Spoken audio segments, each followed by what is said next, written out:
When asked why they enjoy their jobs, young professionals consistently tell us three of the most important things are a job that is challenging, the autonomy to do my job, and being able to learn new and marketable skills.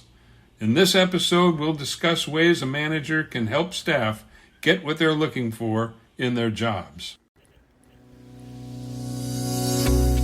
Hi, I'm Rick Kendall. And I'm Fred Ball. Welcome to Management Mastery.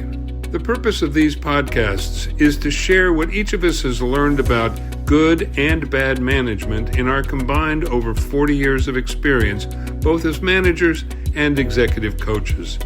During that time, we've coached managers at every level in companies from Fortune 100s to brand new startups in all major businesses, including nonprofits, government, and education. So whether you're just starting in your first management position or are an experienced manager looking to strengthen your management skills, we know our podcast will be valuable to you.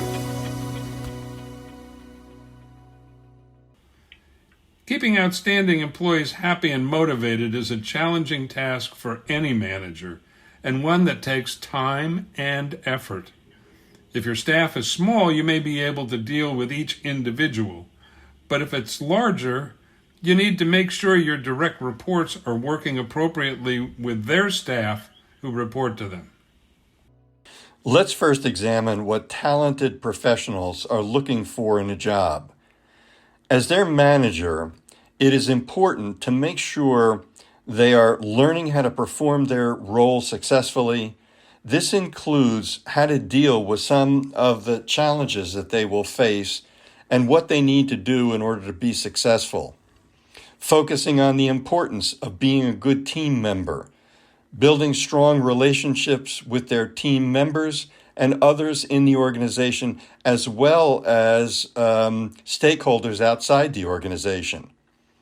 Building outstanding relationships with clients and providing outstanding client service. We always laugh at the importance of providing for clients because without them we have no business.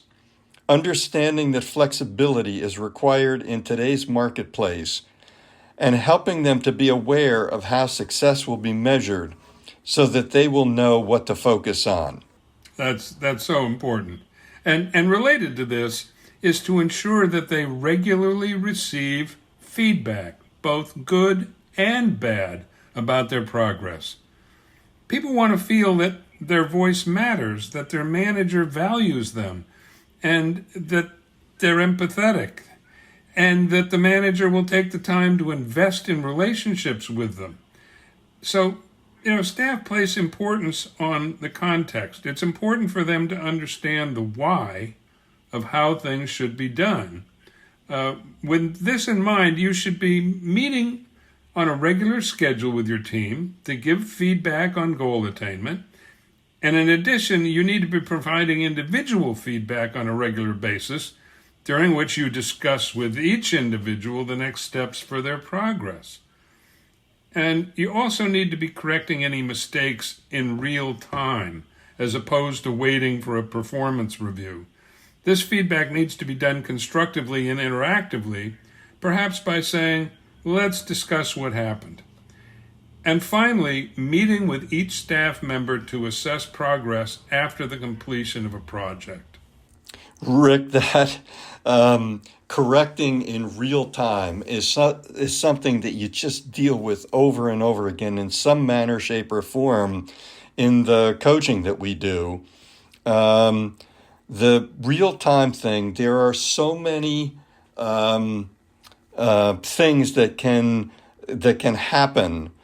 Somebody makes a mistake in real time, and then the two of you have to go off in different directions. Or some managers are just reluctant to say what they really think in real time. The interesting thing is that many times young people are actually more comfortable in hearing correcting a mistake than the manager is in giving it to them, which is an interesting thing that happens sometimes. But there are so many things that can interject to prevent a manager from doing it in real time. Sometimes it's just that there's so many things on the plate, but the manager needs to come back and do that quickly. Oh, I couldn't agree more. And it's important to keep in mind, I mean, we're talking about both positive as well as negative feedback. When somebody does a good job or the thing is moving along smoothly, it's important to acknowledge that as we keep saying, in real time with the employee. Things are going great. Or it looks like you may be having a problem here, or I don't know if that was the right thing to do. What do you think? Why did you do it that way?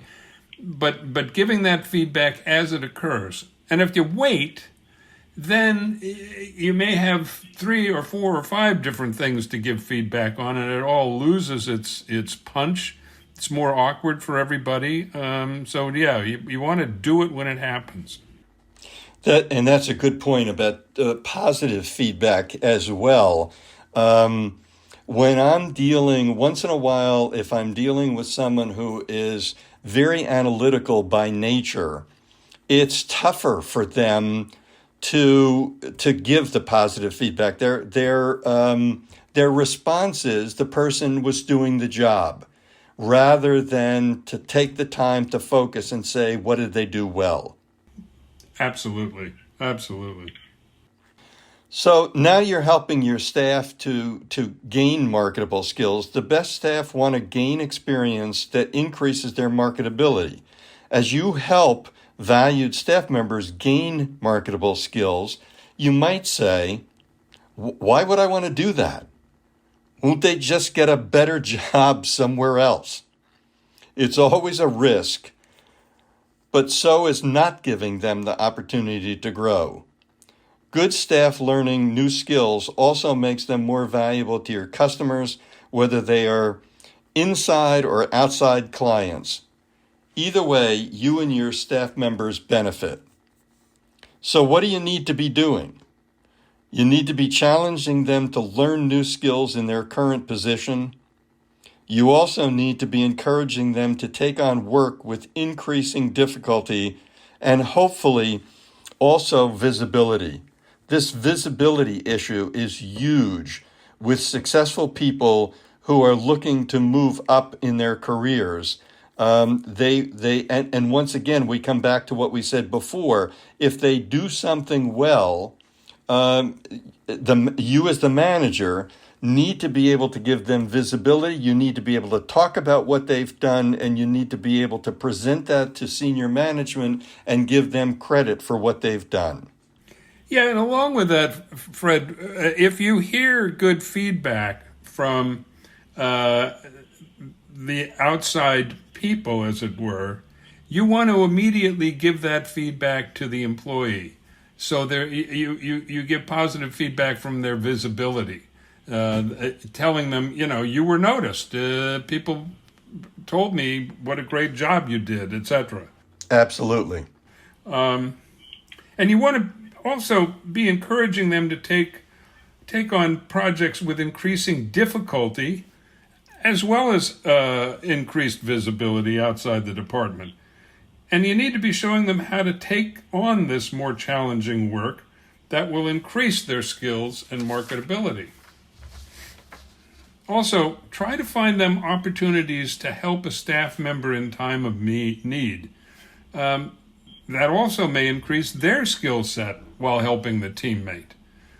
And whenever possible, encourage the staff to learn from smart people who are above them, at their level, or even below them, but both inside and outside of the company.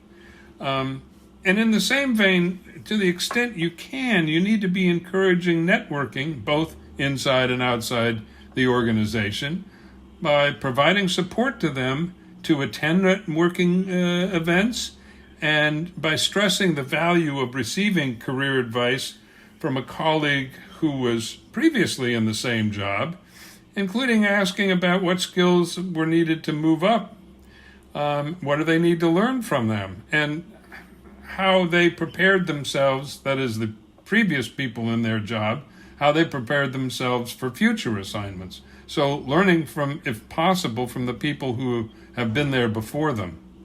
What's your reaction to networking meetings? Well, very often managers think that networking meetings and networking events within a field are just opportunities to job search. And that's a very narrow view of broad-based networking. It's really an opportunity to learn from colleagues in different companies, different areas of whatever your field happens to be. It's just a way to broaden your horizons as an employee and makes you more valuable. Is there a risk you'll get offered a job by somebody? Yeah. But I've found that I learned a lot from just talking to other people in the same business and finding out what their issues are and how they deal with them. So it's really a good way to help your employees grow. And when you were talking before about the fact that you can learn from people, at your level above you, but also below you, someone coming into your organization who has a skill set that you don't have, may be a great opportunity for you to learn new and marketable skills from somebody who reports to you. Oh, I totally agree with that. And not only that, but when you talk to people who are sort of further down the ladder, if you will, you gain a perspective that you might not otherwise have. That is, what does the world look like from their point of view, and that can be very helpful in setting your own direction, etc. No question. It's also a good idea to discuss the importance with them of developing a mentor in addition to you as the boss. This can be really helpful, and it's important enough that we're going to talk about this issue in another episode. Yeah, and you also want to encourage the valuable team member to volunteer for developmental or rotational assignments, things that take them out of the department for short periods of time or whatever. And you need to look for opportunities from time to time for a developmental assignment for the staff member. This can also involve encouraging staff members to come to you with an idea they have to improve the product or service. Now, the key here is to listen to them, to engage with them, and ask what they think and how they would proceed. And you also need to be stressing the importance of them to managing their own career. Let them know that as their manager, you'll be there to coach and mentor them, but you need their help. And really, at the end of the day, they're pretty much in charge of their own career development. You're just playing a supportive role. There's no question that having someone come to you with a product or service is really important, because that's an opportunity for them to really show their worth to the organization. Potentially, if they're going to be involved, if something is accepted that it yes could help us with products or services, that person's going to want to be involved in it. It will increase their visibility. It will do all kinds of positive things for them, which are very important. And as we have said, a valuable employee wants to receive as much training as possible. The first thing that they want is, when we first started this episode, we talked about once they have learned the job and they're doing the job well, they want the autonomy to do the job. So that's going to be given right here. But then in addition, they might want additional support. And one of the things that I have in an engineering situation right now is that the boss is encouraging staff to learn new skills online. They don't even have to go to a graduate course. They can learn what they need to learn online. If there's a situation where interaction is important, then a conference or a training course or a graduate class may be important for the person. And so you would need to make sure that there are resources for an individual who's in that situation. The other thing is that you as the manager can encourage your staff to come up with their own suggestion for training or development, and then you need to do what you can to support that effort in order to help them. Yeah, and just back on the autonomy, that's a tricky balancing act sometimes for a manager. But what do I mean by that? I mean, people, the good staff want to be able to do their job and feel that they're doing it without you breathing down their neck all the time. But on the other hand, they also want to feel that you care about what they're doing and that what they're doing is important and important enough to demand your attention. So it's a balancing act of showing interest and concern about what they're doing without them feeling you're micromanaging them. No question. I know from my own experience that you can overdo it one way or the other, and I've done both. And it's even trickier because they won't necessarily say anything to you, but they can think, well, he just doesn't care about what I do, or geez, I wish she would just let me alone to do my job. And it's something you need to pay attention to all the time, that you're not being overbearing or that you're not coming across as just not caring what they're doing. So in this episode, we've discussed the importance to your most valuable staff of helping them manage their careers and taking the steps needed for them to learn new and marketable skills.